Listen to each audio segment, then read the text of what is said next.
Hello viewers, and welcome to another Gran Turismo 6 video. So here we have this Silverstone video which I've had since E3. Just got all the parts together now, and we managed to get both the replay and in-car action. I thought I'd cut them both together. The replay angle might be slightly off at times as the cameraman there is flicking through the different angles to see what's available, but we've got the general replay action there, and there we can see the Nissan Delta Wing. So going around Silverstone racetrack, slightly less camber there than there is in real life. There's a little bit more positive camber through that section. This is slightly more up a hill slightly, so some of the gradients aren't quite perfect as I remember them, but certainly so far we'll go around this track and take a look at how it's been modelled.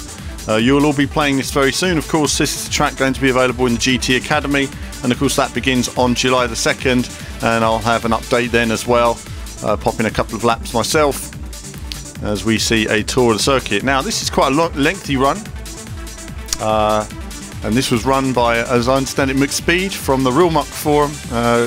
Did these laps for us and did a bit of track exploration. And again, like anyone, his first time on there, he's going to be doing some laps and gradually improving lap time, finding out where the limit is as we saw earlier, and then getting on with it and finding the grip and everything else. And I'll be keen to get some information from him at some point on what he thought of the game and his sort of experience of it, and no doubt in the next few days we'll all have a good experience of Silverstone. So far, what do we think? Well, this was one of the first tracks shown. Graphically, I would say it seems a bit overly colourful, and I suppose that's enhanced a bit by the sunset we see here, but it was a daytime setting, I was sure, on the earlier demo, and it just everything seems a bit garish in terms of colour. They could do with fading it down a little bit, I think, but maybe that's just me you know, looking for too much from it. But some of the other courses, I can see where they've refined the graphics more in this version than they were before, and certainly this one, it just, the colour balance could be altered slightly to make it look a bit more realistic. But nevertheless, lovely to see the sunlight reflecting on the road. I always like effects like that as we navigate our way around Stowe. Slightly wide there. This car will no doubt take some getting used to as we complete our first lap through the chicane. And again, this tricky corner, I always find this last two corners quite tricky. There's one line, you just need to get it just right, flow the car through there. Get it wrong and you lose a lot of speed through there. Again, this section is more of a lift, a dab on the brakes, but not a heavy braking zone. Then you have the positive camber holding you on the inside before it kind of throws you outside, and then braking as it's just a little bit uphill there. You've got to get that braking right. So he hasn't found his better than before, but not found that braking distance yet. Next time he'll go around again, getting on the power too quickly. That's the problem when you lose that flow. You then think, oh, I've got to go a bit faster now, make up that time, and you spin out. This Wellington Straight's really been good for overtaking opportunities into the complex. Always a great place to be. I've been in the complex just behind the car here before, watching the cars go around. Such a great view you get through here in Luffield, this never-ending corner into Woodcott. This corner is a lot harsher in real life than it actually looks and they actually feel on the game. It really is a wonderful high-speed section before going into Copse. And of course, sports cars need to brake a lot earlier in this corner. F1 cars, it's just a lift, but then they rely completely on the aerodynamics taking them through. One can only imagine what it must be like in the car feeling that.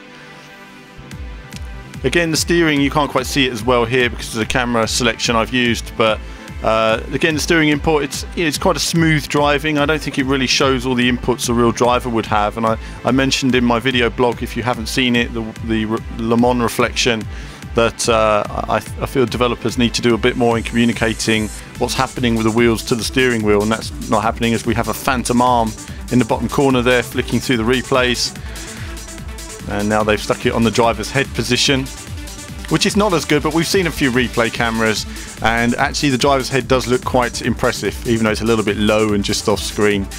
It's a nice demonstration of the detail that's on offer in these models and new physics. Oh, getting a bit onto the bumps there, managing it round. Unfortunately, we don't have audio to this, but if you haven't seen it, there is a video on the channel with some audio action.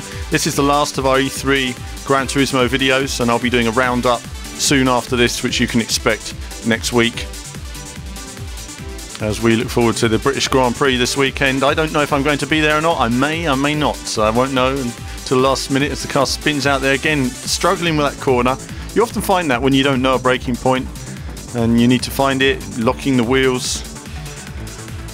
This section here, you'll be high speed through here as we see a view change. Oh, no, I don't think that view is going to be working. You might be seeing that changed in just a moment.